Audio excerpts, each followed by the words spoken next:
ni Jayadratha kay Draupadi. Mula sa Mahabharat. Noong panahon ng pagpapatapon, exile, ng Pandava sa kagubatan, iniwan nila si Draupadi sa kanilang hermitage kasama ang ilang tagabantay at pantas na si Trunabindu habang sila ay nangangaso. Sa pagkakataong ito, dumaan sa kagubatan si Jayadratha, hari ng Sindhu at asawa ni Dushala, kapatid na babae ni Duryodhana. Nang makita niya si Draupadi, nabighad siya sa kanyang kagandahan. Kahit alam niyang asawa siya ng Pandavas, hindi niya mapigilan ang kanyang pagnanasa at nagpasya siyang dukutin ito. Lumapit si Jayadratha kay Draupadi at sinubukang akitin siya gamit ang mga matatamis na salita. Sinabi niya na dapat na siyang sumama sa kanya dahil naghihirap lang siya sa kagubatan kasama ang Pandavas. Ngunit si Draupadi ay matapang na tumanggi. Pinagsabihan niya si Jayadratha at binalaan siya na hindi niya dapat hinahamak ang kanyang mga asawa. Ngunit binaliwala ni Jayadratha ang kanyang babala.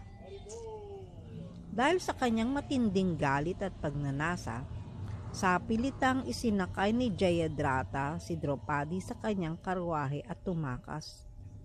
Sinubukan siyang pigilan ng mga tagabantay ni Draupadi at ng mga pantas sa paligid. Ngunit hindi nila siya napigil. Habang naglalakbay siya, sumisigaw si Draupadi para humingi ng tulong. Umaasang maririnig siya ng kanyang mga asawa. Pagbalik ng Pandava sa kanilang kubo at nalaman ang nangyari, sila ay naggalit ng husto. Hindi sila nag-aksaya ng oras at agad nilang sinundan ang mga bakas ng karwahe ni Jayadratha.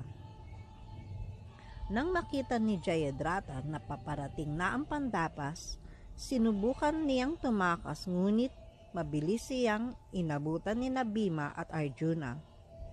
Ginamit ni Arjuna ang kanyang mga makapangyarihang sandata upang wasakin ang hukbo ni Jayadratha, habang si Bhima ay nagwala sa galit at pinatay ang maraming sundalo nito. Sa takot, sinubukan ni Jayadratha na itulak si Draupadi pababa at tumakas. Ngunit bago siya makatakas, mabilis na hinatak siya ni Bhima mula sa kanyang karwahe. Matapos mailigtas si Draupadi, sinabi niya sa kanyang mga asawa na dapat patayin si Jayadratha. Si Bhima, na puno ng galit, ay gustong patayin siya agad. Ngunit si Yudhishthira, na laging makatarungan, ay nagpasya na patawarin siya sapagkat siya ay asawa ng kanilang pinsan na si Dushala.